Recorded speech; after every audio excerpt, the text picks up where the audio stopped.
హరి ఓం.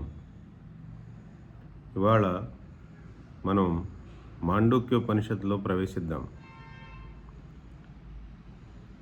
ఇందులో శాంతి మంత్రం ఓం పూర్ణమదః పూర్ణమిదం పూర్ణాత్ పూర్ణముదచ్యతే పూర్ణస్య పూర్ణమాదాయ పూర్ణమేవావశిష్యతే. ఓం శాంతి శాంతి శాంతి. ఇది శాంతి మంత్రం, ఈ ఉపనిషత్తులోని శాంతి మంత్రం. పూర్ణమదః, పూర్ణమదః అంటే అధ అంటే అది, అది పూర్ణం.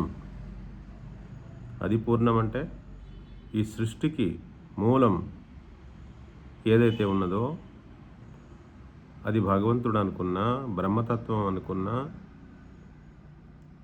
అదేంటో మనకి ఇప్పుడేమీ తెలియదు కాబట్టి దాన్ని మనం ఈ ఉపనిషత్తులో అనుసంధానం ద్వారా తెలుసుకుంటాం కాబట్టి అది అన్నారు.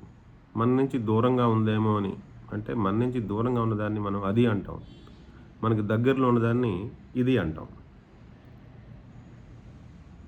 పూర్ణమదః అది పూర్ణం, పూర్ణమిదం ఇది పూర్ణం. ఇది అంటే ఈ జగత్తు, ఈ సృష్టి. ఎందుకంటే మనం ఇందులో ఉన్నాం కాబట్టి, మనకి ఇది దగ్గరగా ఉంది కాబట్టి, సృష్టి ఇక్కడ కనపడుతోంది కాబట్టి, సృష్టికర్త ఇంకెక్కడో ఉన్నాడు అని మనకి శ్రద్ధ లేదా నమ్మకం లేదా అలా నమ్ముతున్నాం కాబట్టి, భగవంతుడు ఒక చోట, సృష్టి ఒక చోట, లేదా సృష్టికర్త ఒక చోట, సృష్టి ఒక చోట, మనం సృష్టిలో ఉన్నాము, సృష్టి మనకి దగ్గరగా ఉంది, భగవంతుడు మనకి దూరంగా ఉన్నాడు, ఆ బ్రహ్మతత్వం మనకి దూరంగా ఉన్నది. ఈ రకంగా అది ఇది రెండు మాటలు వాడుతున్నాం. అది పూర్ణం, ఇది పూర్ణం. అది అంటే మూలం, ఇది అంటే కనిపిస్తున్న సృష్టి. పూర్ణమదః పూర్ణమిదం పూర్ణాత్ పూర్ణముదచ్యతే. ఆ పూర్ణంలోంచి ఈ పూర్ణం వచ్చింది. అంటే మనం ఈ పూర్ణానికి, అంటే ఈ సృష్టికి కారణం ఆ బ్రహ్మతత్వము లేదా ఆ భగవతత్వము అనుకుంటున్నాం కదా. ఆ పూర్ణంలోంచి ఈ పూర్ణం వచ్చింది. పూర్ణమదః పూర్ణమిదం పూర్ణాత్ పూర్ణముదచ్యతే పూర్ణస్య పూర్ణమాదాయ పూర్ణమేవావశిష్యతే. ఆ పూర్ణంలోంచి ఈ పూర్ణం వచ్చినప్పుడు ఆ పూర్ణం పూర్ణంలాగే మిగిలింది అంటున్నారు. ఇది చాలా విచిత్రమైన శ్లోకం, చాలా గూఢమైనటువంటి అర్థం. ఎప్పుడైనా ఇప్పుడు మనం పూరీ పిండి కలిపి పెట్టుకున్నాం అనుకోండి, దాన్ని చిన్న చిన్న ముక్కలు చేసేసుకుని పూరీలు వేసేసుకున్నాం అనుకోండి, ఇంకా అక్కడ పిండి మిగలదు కదా. అంటే ఒక దాంట్లోంచి ఇప్పుడు ఒక బంగారం ముద్ద ఉందనుకోండి, దాని నుంచి సపోజ్ మనం అనేక ఆభరణాలు చేసేసుకున్నాం, ఇంకా అక్కడ బంగారం ముద్ద అంటూ సపరేట్గా ఉండదు కదా, అన్ని ఆభరణాలు అయిపోయాయి. కానీ ఇక్కడ సృష్టికర్త విషయంలో అలా సంభవం కాదు.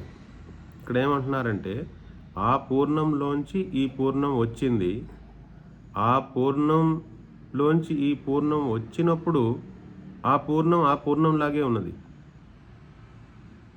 ఇది మన బుద్ధికి అంత తేలిగ్గా ఎక్కదు. దీన్ని మనం మననం ద్వారా, వినడం ద్వారా, మననం ద్వారా, ధ్యానం ద్వారా నెమ్మదిగా అర్థం చేసుకోవాలి. ఒక వస్తువులోంచి అనేక నామరూపాలు వస్తున్నప్పటికీ మూలం మారకుండా ఉండేది. అలా ఉన్నది మన ఆత్మ కూడా. చూడండి, మన ఆత్మ నుంచి మన మనసులో బోల్డని ఆలోచనలు వస్తాయి.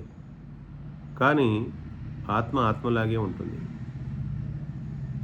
అదేవిధంగా ఈ యావత్ సృష్టి ఆ బ్రహ్మతత్వంలోంచి వస్తున్నప్పటికీ ఆ బ్రహ్మతత్వంలో ఏమి మార్పు జరగకుండానే ఈ సృష్టి అంతా వచ్చినట్టు, అందులో ఉన్నట్టు, కలిసిపోతున్నట్టు కనపడుతుంది. అలాగే ఇంకొక ఉదాహరణ తీసుకోండి. స్వప్న ఉదాహరణ తీసుకోండి. స్వప్న మనలోంచే వస్తుంది. స్వప్న ద్రష్టలోంచే స్వప్న వస్తుంది. అందులో అందులో కనిపించిన బోల్డన్ని దృశ్యాలు, బోల్డన్ని వ్యక్తుల్లో ఏదో ఒక దేహాన్ని ఆ స్వప్న ద్రష్ట నేను అనుకుని స్వప్న పురుషుడు అవుతాడు. ఆ స్వప్న పురుషుడు ఆ స్వప్నంలో అనుభవాలన్నీ అనుభవిస్తాడు. మళ్ళీ మెళుకువ వచ్చినప్పుడు అవన్నీ స్వప్న రూపంలో వచ్చినప్పటికీ ఎక్కడి నుంచైతే వచ్చాయో ఆ మూలం అంటే మనం మనలాగే మిగిలిపోతాం. అంటే ఏం వచ్చినట్టు, ఏం పోయినట్టు? ఏమీ రాలేదు, ఏమీ పోలేదు, ఏమీ సృష్టింపబడలేదు, ఏమీ నశింపబడలేదు. కానీ ఏదో జరిగినట్టుగా మాత్రం ఒక స్వప్నలాగా, ఒక లీలలాగా నడుస్తూ ఉంటుంది. ఇది చాలా గూఢమైన రహస్యం. దీన్ని మనం నెమ్మదిగా తెలుసుకుందాం. ఓం పూర్ణమదః పూర్ణమిదం పూర్ణాత్ పూర్ణముదచ్యతే పూర్ణస్య పూర్ణమాదాయ పూర్ణమేవావశిష్యతే. ఓం శాంతి శాంతి శాంతి. హరి ఓం.